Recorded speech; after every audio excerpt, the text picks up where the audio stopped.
Hi friends, welcome to my YouTube channel ESM Thambis. இன்னைக்கு நம்ம எதை பத்தின வீடியோ பார்க்க இருக்கோம்னா உங்க எல்லாருக்குமே தெரியும் இன்கம் டாக்ஸ் லாஸ்ட் டேட் வந்துருச்சு. அதாவது ரிவைஸ் ரிட்டர்ன் ஃபைல் பண்றதுக்கு அது ஃபைல் பண்ணலனா என்ன ஆகும், அதுக்கு அடுத்து எப்படி அதை ஃபைல் பண்றதுக்கான முறைகள் என்னென்ன அப்படினு சொல்லி இந்த வீடியோல பார்ப்போம். வீடியோ பிடிச்சிருந்தா லைக் பண்ணுங்க, ஷேர் பண்ணுங்க, கமெண்ட் பண்ணுங்க.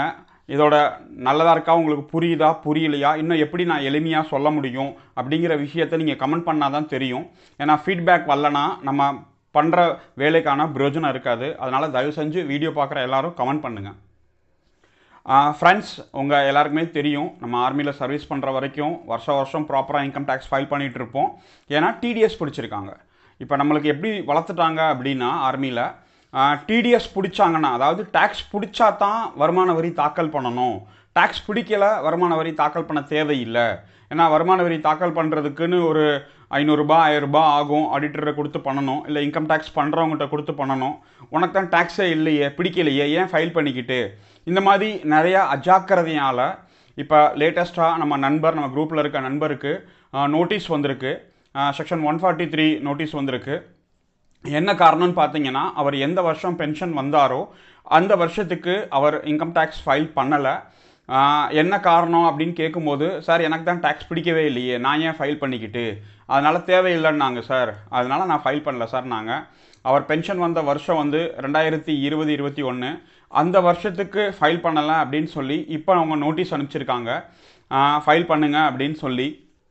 இந்த மாதிரி தேவையில்லாத ஒரு அன்வான்ட் இஷ்யூஸ் இன்கம் டேக்ஸ்லேருந்து வரதை நீங்கள் குறைச்சிக்கணும். வருஷம் அது இராணுவ வீரர்களாக இருந்தாலும் சரி, முன்னாள் இராணுவ வீரர்களாக இருந்தாலும் சரி, தங்களுடைய வருமானத்துக்கான கணக்கு விளக்க அதை ப்ராப்பராக இன்கம் டேக்ஸ் டிபார்ட்மெண்ட்டுக்கு தெரியப்படுத்தணும்.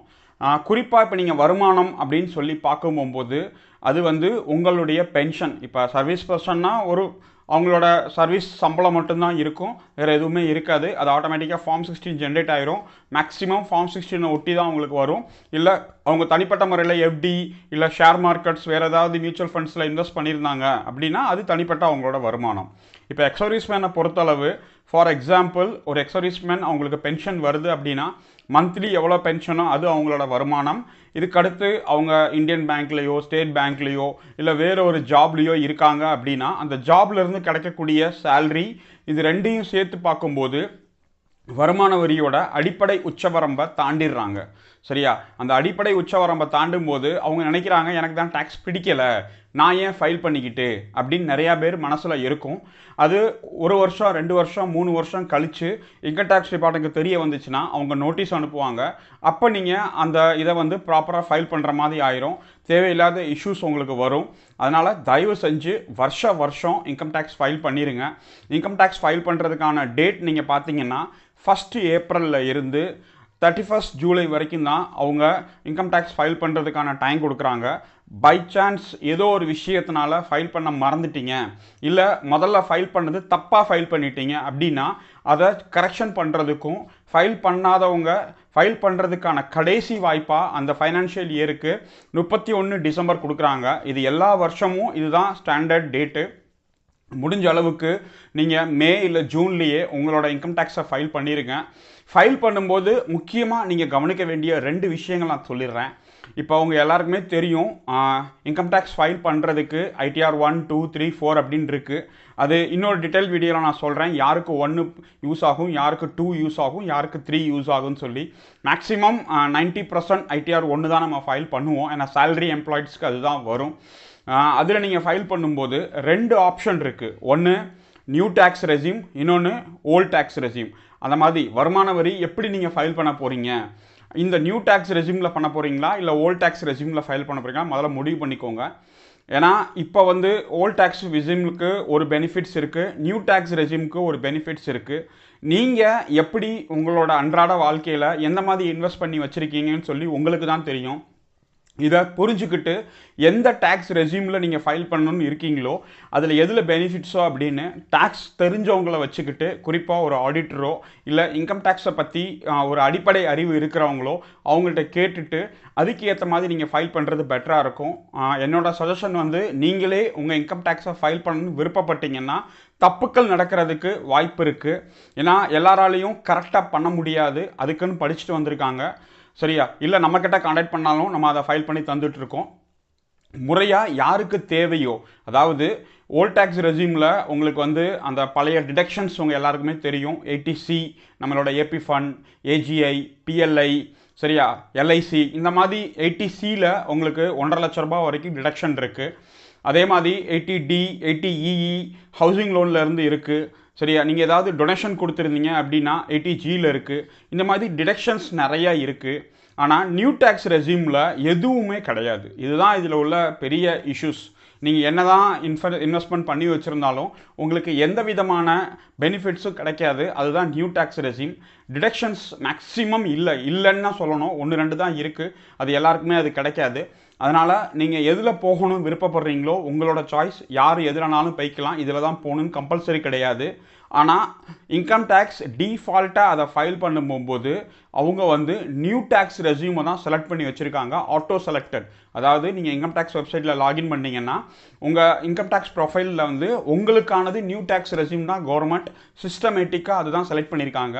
இப்போ நீங்கள் அதுலேயே ஃபைல் பண்ணிட்டு வந்துட்டிங்கன்னா இந்த டிடக்ஷன்லாம் உங்களுக்கு கிளைம் பண்ண முடியாது. அப்போ ஃபைல் பண்ணும்போதே நீங்கள் வந்து ஓல்டாக நியூவான்னு கேட்கும்போது நியூன்னு செலக்ட் ஆகிருக்கும். அதை கிளிக் பண்ணி நீங்கள் ஓல்டுன்னு மாற்றிக்கணும். அப்போ தான் இந்த மாதிரி கிளைம்ஸ்லாம் கிளைம் பண்ண முடியும். ஏன்னா இதுவே ரொம்ப பேர் தெரியாமல் இருக்காங்க. அதனால் தயவு செஞ்சு அதை மாதிரி சின்ன சின்ன விஷயங்கள் இன்கம் டேக்ஸ் ஃபைல் பண்ணும்போது ரொம்ப கேர்ஃபுல்லாக ஃபைல் பண்ணுங்கள். இன்னமும் நிறைய எக்ஸர்வீஸ் மேன் அவங்க எனக்கு தேவையில்லை சார், எனக்கு தான் டேக்ஸ் பிடிக்கலையே, நான் முதல்ல சொன்ன மாதிரி அந்த மாதிரி அஜாக்கிரதையாக இருக்காங்க. நான் இப்போ அந்த நோட்டீஸையும் போடுறேன், நீங்கள் பார்ப்பீங்க. அதுக்கு அடுத்து நியூ டேக்ஸ் ரெஸ்யூமில் என்ன பெனிஃபிட்ஸ், ஓல்ட் டேக்ஸ் ரெஸ்யூமில் என்ன பெனிஃபிட்ஸ், அந்த இமேஜையும் நான் போடுறேன். இது நிறையா பேருக்கு தெரிஞ்சிருக்க வாய்ப்பு இருக்குது. ஆனால் இன்னமும் ஒரு சில பேருக்கு தெரியலை. நம்ம பென்ஷன் வந்துட்டோம், நம்மையே வருமான வரி தாக்கல் பண்ணணும். சரியா? அதனால் வருமான வரி கட்டுறது வேறு, வருமான வரி தாக்கல் பண்ணுறது வேறு. இதையே ரொம்ப பேர் புரிஞ்சுக்காமல் இருக்காங்க. சரியா? உங்களுக்கு வருமானம் இருந்துச்சுன்னா ஆட்டோமேட்டிக்காக டேக்ஸ் பே பண்ணும்போது வருமான வரி கட்ட சொல்லி உங்களுக்கு வந்துடும். இல்லை அப்படின்னா உங்களோட ஆண்டு கணக்கு வழக்க, ஒரு வருஷத்துக்கான ஆண்டு கணக்கு வழக்க நீங்கள் வருஷம் சப்மிட் பண்ணிடுங்க. சப்மிட் பண்ணிட்டீங்கன்னா உங்களுக்கு ஹவுசிங் லோன் வாங்குறதுக்கோ இல்லை மற்ற விஷயங்கள் பண்ணுறதுக்கோ வருமான வரி கண்டிப்பாக உங்களுக்கு யூஸ் ஆகும். உங்கள் மனசாட்சிப்படி கேட்டு சொல்லுங்கள். வருமான வரி தாக்கல் பண்ணுறது நல்லதா கெட்டதான்னு நீங்களே யோசித்துக்கோங்க. அது ஃபைல் பண்ணுறதுக்கு ஒரு அரை மணி நேரம் 1 மணி நேரம் ஆகும். அதை நினச்சிக்கிட்டு நீங்கள் ஃபைல் பண்ணாமல் விட்டுறீங்க. பின்னாளில் நோட்டீஸ் வரும்போது சார் எனக்கு தெரியாது சார், எனக்கு யாரும் சொல்லலை சார், இந்த மாதிரி வார்த்தையை நீங்கள் யூஸ் பண்ணுறீங்க. சரியா? இது யாரும் பச்சைப்பிள்ளை கிடையாது ஸ்பூன் ஃபீடிங் பண்ணுறதுக்கு. யாரும் ஊட்டியெல்லாம் விட முடியாது. உங்களோட வருமான வரி கணக்கு, உங்களோட பேன் கார்டு, அதில் இருக்கிற நல்லது கெட்டது உங்களுக்கு தான் தெரியும். நீங்கள் மியூச்சுவல் ஃபண்டில் என்ன இன்வெஸ்ட் பண்ணி வச்சுருக்கீங்க, ஷேர் மார்க்கெட்டில் என்ன பண்ணி வச்சுருக்கீங்க, இல்லை நீங்கள் கேஷ் டிரான்சாக்ஷன்ஸ் ஒரு வருஷத்துக்குன்னு லிமிட்டேஷன் இருக்குது. இவ்வளோ தான் நீங்கள் கேஷ் வித்ட்ரால் பண்ண முடியும், இவ்வளோ தான் கேஷ் டெபாசிட் பண்ண முடியும். இதை மீறி நீங்கள் ஃபைல் பண்ணிங்கன்னா உங்களுக்கு ஆட்டோமேட்டிக்காக இன்கம் டேக்ஸ் டிபார்ட்மெண்ட்டுக்கு பேங்க் தெரிவிச்சிருவாங்க. அப்போ அது உங்களோட ஏஏஎஸ்ன்னு சொல்லுவாங்க, அனுவல் ஸ்டேட்மெண்ட், அதில் உங்களுக்கு ஷோ ஆயிரும். அப்போ இன்கம் டேக்ஸ் டிபார்ட்மெண்ட் உங்களுக்கு கேள்வி கேட்பாங்க, ஏன் நீங்கள் இன்கம் டேக்ஸ் ஃபைல் பண்ணலன்னு. 1 வருஷம் 2 வருஷம் கழித்து நோட்டீஸ் அனுப்புவாங்க. இதுக்கடுத்து ரொம்ப பேர் வந்து நான் ஃபுல் ரீஃபண்ட் வாங்கி தரேன், 100% ரீஃபண்ட் வாங்கி தரேன், டிடிஎஸ் உங்களுக்கு எவ்வளோ பிடிச்சிருக்காங்களோ முழுசாக வாங்கி தரேன், எனக்கு 3000 ரூபா கொடுங்க, 5000 ரூபா கொடுங்க, 5%, 10%, இந்த மாதிரி நிறைய பேர் உங்களோட மனதை கலைப்பாங்க. நல்லா ஒரு விஷயத்தை தெரிஞ்சுக்கோங்க, உங்களுக்கு எலிஜிபிள் இருந்துச்சுன்னா கண்டிப்பாக உங்களோட டேக்ஸ் கிடைக்கும். ஃபேக்காக நீங்கள் டிடக்ஷன் பண்ணிட்டீங்கன்னா அது ஸ்கூட்டமில் உங்களுக்கு போட்டுருவாங்க. பின்னாளில், அதாவது எந்த வருஷம் நீங்கள் ஃபைல் பண்ணுறீங்களோ அந்த வருஷம் உங்களுக்கு டிடக்ஷனும் கிளைம் ஆயிடும், அக்கௌண்ட்லேயும் பணம் வந்துடும். 3 வருஷம் 4 வருஷம் கழித்து அதுக்கான கிளாரிஃபை கேட்டு நோட்டீஸ் வரும். அப்போ அந்த நோட்டீஸ் அப்போ உங்களோட டேட்டா எடுத்து செக் பண்ண போகும்போது ஃபேக் டிடக்ஷன் அப்படின்னு சொல்லி தெரிஞ்சிடும். அந்த நோட்டீஸை நான் போடுறேன். நம்ம நண்பருக்கு தெரியாமல் அவர் 3000 ரூபா கேட்டாங்க, நான் பண்ணி கொடுக்குறேன்னு சொல்லி வாங்கிட்டாரு. இப்போ அந்த நோட்டீஸை நம்ம தான் கிளியர் பண்ணிக்கிட்டு இருக்கோம். ஃபேக் டிடக்ஷன் நீங்கள் கிளைம் பண்ணிட்டீங்கன்னா பெனால்ட்டி 300% வரைக்கும் உங்களுக்கு பெனால்ட்டி போடுவாங்க. தேவையில்லாத ஒரு இஷ்யூ.